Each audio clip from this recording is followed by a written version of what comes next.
Okay. Hello guys. This is Raymond Gerald Tabaque and welcome. Alright, so today I'm very excited ulit para i-share sa inyo tong internet tool na ito, okay? Nakaramihan talaga mga network marketers saka internet marketers ay nahihirapan pang gamitin, okay? So dito ay tuturo ko sa inyo step by step kung paano to gamitin at step by step kung paano rin ito gawin, okay? At paano ilagay sa blog nyo, okay? So internet tool, okay, na gagamitin natin ngayon at pag-aaralan ay yung autoresponder. Okay? Nire-recommend ko sa inyo is to have get response. Okay? Mas maganda ang get response kasi yun na nga, mas madali na siyang gamitin dahil click-click lang. Okay? Puro click lang. Tapos, ayun, actually madali na siya gamitin. Okay? Wala akong na-encounter na problema sa kanya. Pero pwede nga kayo magkaroon ng free, okay, ng mga libreng autoresponder. Pero yun lang nga, ang disadvantage lang kasi ng libre, minsan, katulad, yung email na ipapadala nyo, mapupunta siya sa spam. Minsan, puro advertisement. Okay? At saka medyo mahirap siya i-setup. Pero ang autoresponder na get response, madali lang. Okay? At napakahalaga nito. Okay? So, bago muna, what is an autoresponder? Okay. Gumawa ako ng training module na to kasi sa totoo lang, marami pa talaga mga marketers ang nahihirapan na intindihin kung ano ba ang autoresponder at para saan ba ito. Okay? So, unang-una, ito lang, ang pinaka-purpose ng autoresponder ay isa, to capture the contact information of prospects. Okay? So, isipin mo na maigi, kapag ikaw ay may internet business o kahit may network marketing business ka, kapag wala kang contact information ng prospects nyo, mahihirapan ka, or in short, wala kang business. Okay? Kasi, paano yun? Wala kang customer. Diba? Pag kinuha mo yung information nila, meron kang permission para sila kontakin. Okay? Kapag wala ka nito, edi, wala na. One time lang yung prospect mo. Di na babalik yun. Okay? So, yun. Una, sends out email messages to prospects at saka this is the key for gaining trust from your prospect. Kasi ito nga, yung pag kinuha, sabihin natin, nilagay nila yung email nila, pwede mo sila email kahit kailan mo gusto. Okay? At saka ayun na nga kapag na-email mo, edi mas maayos, 'di ba? May paraan ka para makausap yung prospect, para matuwa sa iyo, maging likable ka, okay? Magkaroon ka na maging leader ka sa kanya. Okay? So, yun. So, list builder. Ito yung mga sinasabi ng mga marketers na kailangan nyo gumawa ng list. Kailangan nyo yun sa pamamagitan ng autoresponder. Okay? Kung wala kayo nito, kasi tatandaan ng maigi, the money is in the list. Network marketing or internet marketing, the money is in the list, guys. Pwedeng 30 lang ang subscribers nyo, pero paano kung yung 30 na yun nagawa nyong customer? Okay? Napakahalaga nito, guys. The money is in the list. Kapag wala kayong listahan, sorry, pero I don't know what will happen to you, okay? Importante to. Okay? All you need is the list. Okay? At saka yung paano nyo kakausapan yung list. Okay? That's internet marketing, that's network marketing. Okay? So, ano bang purpose ito? Parang isipin nyo lang, guys, isa siyang security guard. Okay? Para siya yung pintuan ng business nyo. Siya yung nagfi-filter out ng mga bad prospects sa good prospect. Guys, sino bang mas gugustuhin yung makausap? Yung isang taong interesado na open-minded o isang tao na hindi open-minded? Okay? Kapag nilagay na niya yung email niya at saka yung pangalan niya doon, sa tingin mo, para bang gumawa siya ng action para mapasabi na good prospect siya? Yung binigay niya sa information niya. Okay? Gumawa na siya ng action, 'di ba? Ng risk para makausap ka niya. 'Di ba? Kasi ang tao naman, di naman basta-basta nagbibigay ng email address 'yan, 'di ba? Minsan pa nga peking email binibigay 'di ba? So yun. Isipin niyo parang siya yung security guard ng business niyo. 'Di ba? Kasi pag iniisip niyo, business niyo parang building 'yan, 'di ba? Parang kumpanya niyo. Isipin niyo ganun siya. Okay? Para siyang isang security guard. Isa pa dito, para siyang call center agent nyo. He is the one responsible for communicating with your prospect. Okay? Isipin nyo, guys, kasi network marketing, internet marketing, ang pinakamahalaga talaga dyan is trust. Kung may in-offer ka mang produkto sa Clickbank, JVZoo, pay.com.com, may ino-offer ka man sa opportunity mo, yung mga produkto ng opportunity mo, sa tingin mo ba, kailangan ba ng trust? Diba? Hindi naman siguro sila bibili agad sa unang tingin, di ba? Kaya yun eh. At saka ito yung magiging susi nyo, paano nyo may position above the competition. Okay guys, that is the purpose of an autoresponder. So guys, if you have no list or autoresponder, you are making a very big mistake guys. Hindi uusad ang business nyo. Okay? Walang mangyayari sa business nyo. Malaking chance pa magfe-fail ka, magsa-struggle ka. Walang progress, wala kang mararamdaman na progress kapag wala kang list. Okay? So yun. Okay? So, napakahalaga yung list na yun, kung ilan yung mga contact information na naglalagay sa autoresponder mo. So, yun. So, guys, i-differentiate natin kung paano ginagamit to ng mga tao. May mga ilan, naintindihan na, baka kayo alam nyo na kung paano. Pero nasan kaya kayo dito? Mostly, ang amateurs ganito ginagawa. Walang autoresponder. Okay? Wala. Amateur marketers, either it's internet marketing, either it's network marketing, yan ang ginagawa nila. Diba napapansin nyo sa Facebook? Kapag sa Facebook, nagpo-post ng ads, diba? Pinapakita agad yung video. Pansin nyo ba yon? Okay? Video agad. Diba? So, sa tingin mo ba, ang tao, bibili ba agad yun sa unang tingin? Hindi, diba? So, yun. Kaya, kung ikaw, isa ka sa gumagawa nito, amateur ka. Okay? Huwag ka sana maging ganyan. Okay? Kung na-realize mo ngayon, I'm sorry, but I'm just telling the truth. Mahihirapan ka sa business mo kapag ganyan ka. Yung parang tipong, alam mo, naka-blindfold ka, tapos umaasa ka na lang na may sasali. Okay? Parang ganun eh. Nahirap. Okay? Ngayon, siguro, nandito ka na. Typical marketers. Traffic, may sinabi na sa'yo yung upline mo, yung leader mo, gumawa ka ng autoresponder, kunin mo yung contact information nila, tapos sales page na agad. Okay? Pitch agad, pitch.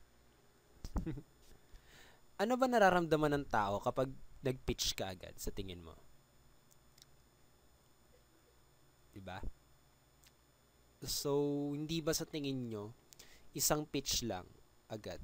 Parang pwede bang masira agad yung trust? Okay? Diba? Kaya yun eh. Actually, this is okay. This is an okay strategy. Okay? Yan yung karaniwan na ginagawa na nakikita ko. Diba? Yung may sales video kayo, ay may squeeze video kayo, tapos i-input nila yung name nila, tapos after nyan, pupunta na sila sa sales page. Okay? Nanggaling din ako sa mga ganito. Okay? Pero guys, ang key sa internet marketing and network marketing is you have to be above the competition. Okay, professional marketers, ito ang ginagawa ng mga professional. Paano nila nagagawa? Traffic, lead magnet. Okay? Lead magnet, ito yung bibigay mong free para mag-input sila sa autoresponder. Diba? Kapag nagbigay ka ba agad ng free value, maganda ba agad ang tingin sa'yo? Okay? Ngayon, hindi pa nila pinapakita to sa sales nila. Gumagawa muna sila ng training video, ng step-by-step video, ng webinar. Give value first. Tapos sale. Doon nila bebentahan. Kung ayaw, value, tapos sale na naman. Ganun lang siya. Mas marami dapat ang value kung paano mo sila matutulungan. Guys, I'll cut the story short, okay? Pag ikaw ay mag-online business, either it's internet marketing, affiliate marketing, or network marketing, you are going to sell. Kung para sa inyo, negative pa rin ang selling, I'm sorry, pero hindi nyo nagigets kung ano to.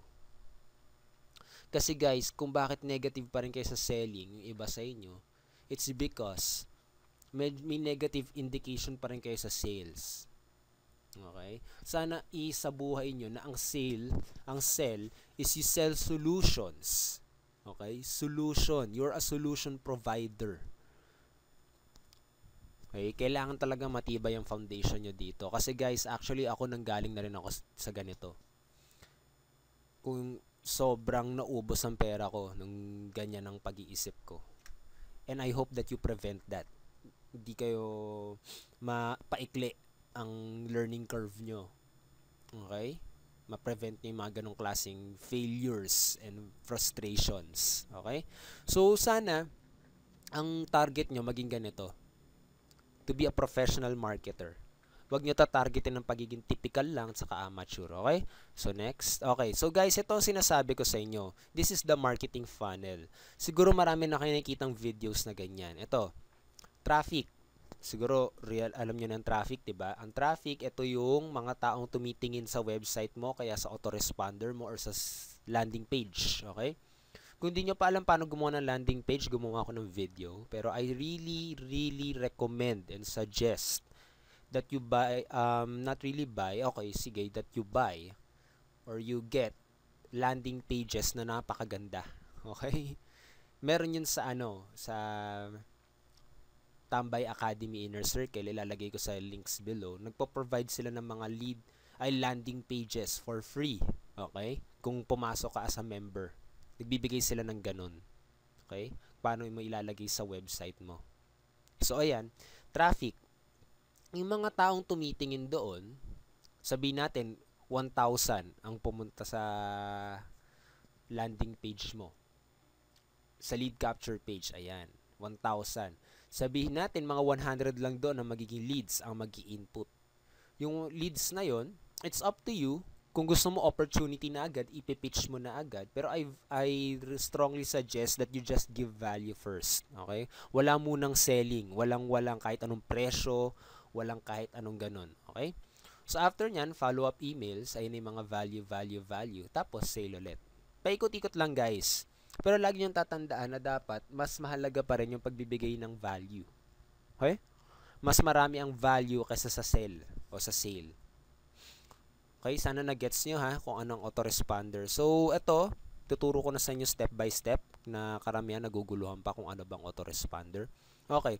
Actually guys, kapag pumunta ka sa GetResponse, ayan, magliiwan ako ng links below kung paano kayo makapunta sa GetResponse. Okay?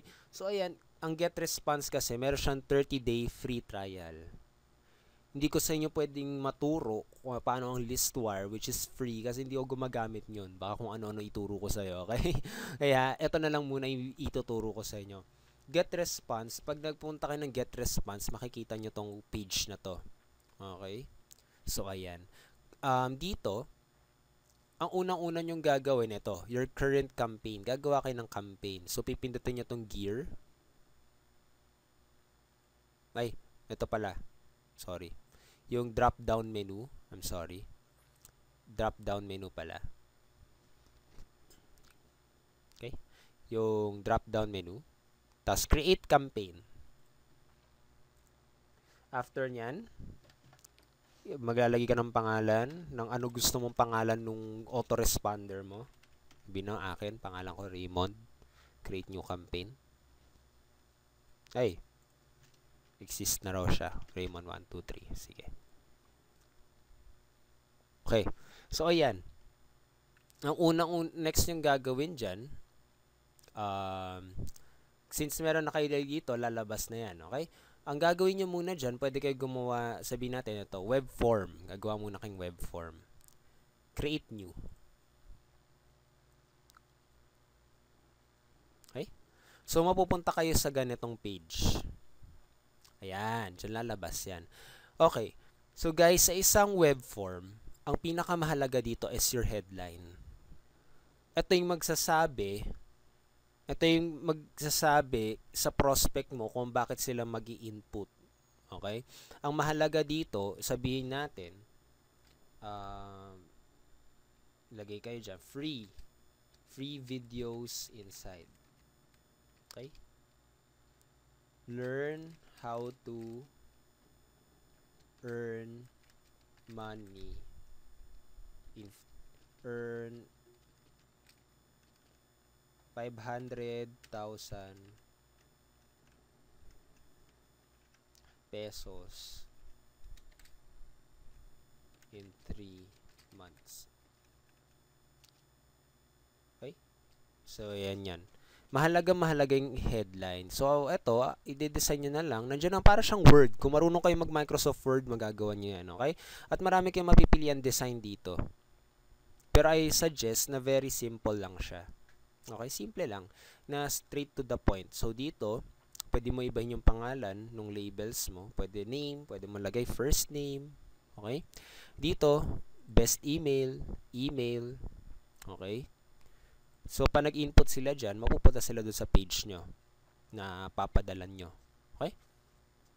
So, sign up. Ayan, pwede nyo rin baguhin yung pangalan. Pwedeng sabihin natin, send me the videos. Pwede yan. Okay? Suggest ko dito sa submit button, something na igagawa mo para sa kanila. Okay? Pwedeng igagawa mo para sa kanila, hindi yung tipong silang gagawa. Katulad, sabihin natin, yun, send me the videos, ganyan. Yung pwede mong gawin para sa kanila. Okay? So, yan. Explore nyo na lang to. Pwede kayo mag-explore dyan. Colors, width, okay? Kasi guys, actually, you have to do it. I can show it to you. Pero kailangan nyo talagang mag-take risk. Okay? So, ayan, pwede dyan. So, after nyo nagawa yan, ito na itsura ng web form nyo, diba? Sabihin natin, sample lang yan. Okay? Next step. Okay. So, guys, ito, saan yun? Ayun. Okay. Pupunta kayo sa ganitong page. Okay? So, dito, pwede kayo mamili dito. Default thank you page, may ginawa na si GetResponse ng mga thank you. Well, automatic, may voice na magsasabi, thank you for inputting, ganyan. Please check your email. Pero pwede kayong maging creative. Pwede kayong maglagay ng voice at saka ng face, ng video. Okay? Gagawa na lang kayo sa blog nyo. Okay? Doon nyo i-direct. So, pag sinabi nyo custom thank you page, ayan. Katulad, nag-input sila, nag-submit button sila, watch me now, or send me the videos. Dito sila mapupunta. Okay? Katulad, website ng blog nyo. Inilagay nyo dyan. Pag nag-submit sila nyon, mapupunta sila sa blog nyo. Okay? So, yun. And next step, ayan. Tapos itong code, napakahalaga nito. Kailangan nyo i-copy-paste yan kasi ilalagay nyo yan sa blog nyo. Katulad, guys, alam nyo na siguro ang vlogger. Iba naman siguro sa inyo, may blog na, diba? Katulad, ang blog nyo ay, nasaan yung blog ko? Sabihin natin ito, success blog ko. Okay? Sabihin natin sa blog nyo. View blog. Okay. Sabihin natin ito yung blog nyo, guys. Okay? Ito ang autoresponder.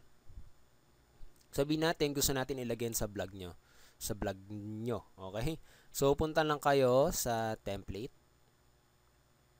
Layout pala. Sorry. Layout.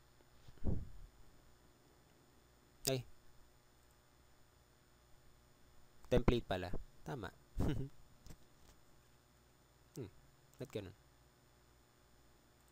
Ayun. Layout nga. Layout. Okay. So, gagawin nyo dyan. Ito, click nyo tong add a gadget. Add a gadget. Tapos, HTML and JavaScript. Hanapin nyo yan. Plus button. Yan. Mapupunta kayo sa ganitong klaseng page. So, dito nyo i-copy-paste yung autoresponder nyo. Okay?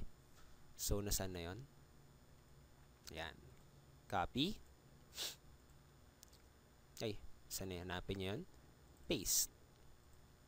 Save. Okay. Makasave na raw. So, refresh. Ayan. Okay? Ganun lang siya. Okay, guys? Kailangan nyo lang talaga i-explore. So, dito, pupunta naman tayo sa autoresponder. Paano ba yung autoresponder? So, dito, kailangan alahanin nyo your current campaign. Dapat yung pangalan nung ginawa nyo. Okay? Saka dapat, lagi nandyan yung pangalan na yun. Tapos, punta kayo sa messages. Manage autoresponder. Ayan. So, nandito, para kayo mapupunta sa isang calendar. Ito yung sinasabi ko sa inyo ng mga maglalagay kayo ng follow-up emails. Katulad, dito sa 0, Kinlik nyo yung 0. Ayan. Gagawa kayo ng message nyo. Okay? Create new email. Okay? Ayan. Sa pangalan nyo nung message nyo. Kung gusto nyo. Tapos itong subject, ito yung lalabas. Ito yung lalabas sa email inbox nung prospect. Napakahalaga nitong subject na to kasi ito yung magde-determine kung bubuksan niya yung email. Kasi imagine niyo guys, yung taong nag-subscribe sa email nyo, hindi siya sayo lang. Ang dami ring mga marketers na binobombard din siya ng mga email. Okay? So, ikaw, what makes it different? Okay? Katulad dito, lagay mo free. Free video mo. Tutorial mo. Okay? So, ayan. Yan yung makikita niya. Pwede nyo pa i-personalize. Ayan, pangalan niya. Tulad ganyan. Okay? So, next step. Yan. So, marami kayong makikita dito na pwede nang gawa na. Okay? Pero dito, start from scratch muna tayo. So, yan. Use template. So, ayan. Pwede kayo gumawa ng email nyo. Para lang din siyang Word. Click lang. Ito yung sinasabi ko sa inyo maganda sa get response. Click lang siya. Okay? Click. Tapos, yan. Ang sinasuggest ko sa inyo, pag gagawa kayo ng email, be yourself lang. Okay? Kamusta? Ganyan. Kamusta, friend? Okay? Nakita ko sa ganyan, ganito, ganyan. Okay? Nakita ko ganyan, sa tingin ko, makakatulong to sa business mo. Kaya, check it out. Okay? May sinasabi ko dito na kailangan you just have to be yourself. Okay? Kasi ayaw nyo naman siguro ng prospect nyo na matingin na para kayong robot, diba? Katulad, good morning. Okay? Good morning. How are you today? Diba? Parang, para kayo may format. Okay? I was here or I was there. Okay? Or, diba? Parang alam nyo yun, parang not you.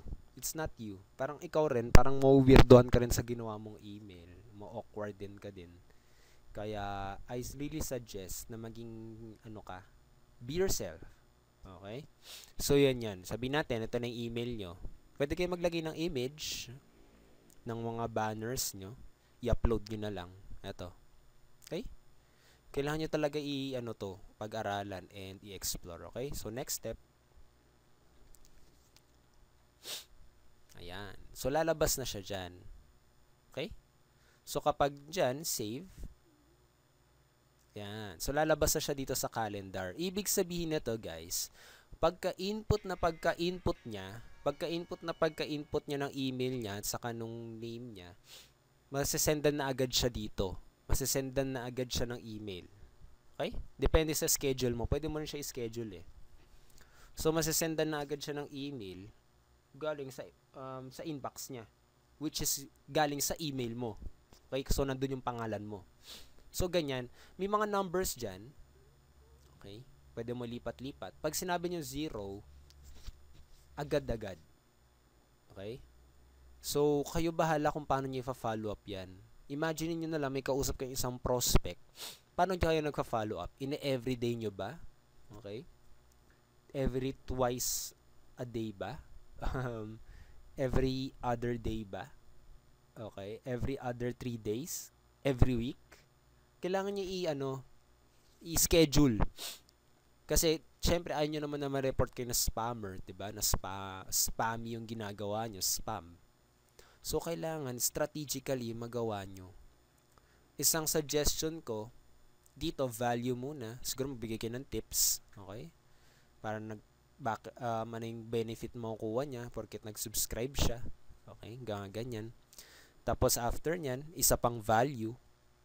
Magbigay kayo ng tips. Paano makakatulong yung tips mo sa kanya. Tapos, after nyan, yung sales na niya. Sales mo. Business opportunity mo na o kaya nang binibenta mong product. Okay? Tapos after nyon, ganoon ulit. Basta, alahanin nyo ng maigi, kailangan ang pinaka marami is value. Okay? So, yun guys. Sana pag-aralan nyo ng maigi ito kung masyado mabilis ang pagtuturo ko. Kung di nyo masyado naintindihan, I hope that you replay this video over and over again hanggang sa maintindihan nyo. Kasi guys, napakahalaga ng list. Okay? Napakahalaga nito. You need a list. Hindi mo masasabi na marketer ka kapag wala kang listahan. Okay? So, nangyayari katulad, ang mga top earners at mga business owners, meron sila lahat nito. Kaya ang laki nila kumita. Tapos, kaya lagi nakikita mo sila, ang haya-hay lang buhay nila, 'di ba? Kasi meron sila nito. Okay? Yun yung mahalaga. Yung list. The people in their email. Okay? So guys, I hope na naintindihan nyo ng maigi to. Okay? Kung bakit mahalaga ang autoresponder. If you, once again, kung wala ka nito, okay, kung wala kang autoresponder, I'm sorry pero you're making a very very big mistake. Okay? Hindi mo masasabi na marketer ka kapag wala kang autoresponder. Ayun. Okay? So anyway, guys, maraming salamat sa pakikinig nitong video tutorial na to. Sana nakatulong to sa inyo. Actually, gumawa ako nito kasi marami talaga nagtatanong kung paano ba gawin ang autoresponder. Well, ito na. This is the how-to. Okay? Ang suggestion ko na lang sa inyo, kailangan nyo lagi i-test kung binubuksan by email nyo. Kapag hindi binubuksan ng email nyo, you have to change your email. Ganun talaga guys. Mag-tweak kayo, ayusin, iba-ibahin, ganun. There's no perfect campaign. Okay? Lagi mong binabago yan. Kasi guys, ang kaharap nyo dito ay tao, hindi mga computer. Okay? So, iba-iba ang feel ng tao. Okay? So, maraming salamat guys. I hope talaga may nakaintindihan kayo dito. I hope that you like the video. You click the like button. I hope you leave comments below. Mag-iwan ako ng mga links, okay? Kung paano nyo kayo makakapunta. Mag-iwan ako ng links sa baba ng video na to kung paano kayo makakapunta dito sa GetResponse, paano kayo mag-avail ng account. Meron dito 30-day free trial. Okay? May 1 month kayo ng free trial para pag-aralan siya. Kung natuwa naman kayo, edi mag-upgrade na kayo. Kasi guys, once again, you are in a business. You have to invest in your business. Okay? Kasi guys, what you are is your business. Kapag kuripot ka, kuripot ang business mo. Okay? Parang imagine mo na lang ang Apple. Okay? Ang Apple, sabihin natin binarat kayo ng Apple. Katulad, mahal nung iPad, sabihin natin 20,000 isang iPad, 'di ba? Tapos sa iPad na 'yon, yung unit lang. Wala pang apps. Kahit anong apps, kailangan mag-add ka pa ng 5,000 para magkaroon ng apps. Isipin yung ganoon yung Apple. Okay? Kaya ganun eh. Kaya ang laki nila sumingil ng pera. Kasi ang ganda naman ng serbisyo nila, 'di ba? Ang ganda ng customer service nila. Ang ganda ng store nila, di ba? Kaya, yun eh. Yung value na binibigay nila. Sana mag-gets nyo yun. That's being in business. Okay? So yun guys, maraming salamat sa pakikinig na to. And kung gusto nyo i-level up yung business nyo, talagang exact how to step by step, lahat talaga. I will leave the links below. Sana i-check out nyo, i-click nyo. Okay? And you will receive a lot. Okay? A really lot. Kung paano nyo i-level up ang business nyo. Okay? So, maraming salamat. This is Raymond Gerald Tabaken and I hope to see you again on the next training module. So, have a great day guys and God bless. So, bye.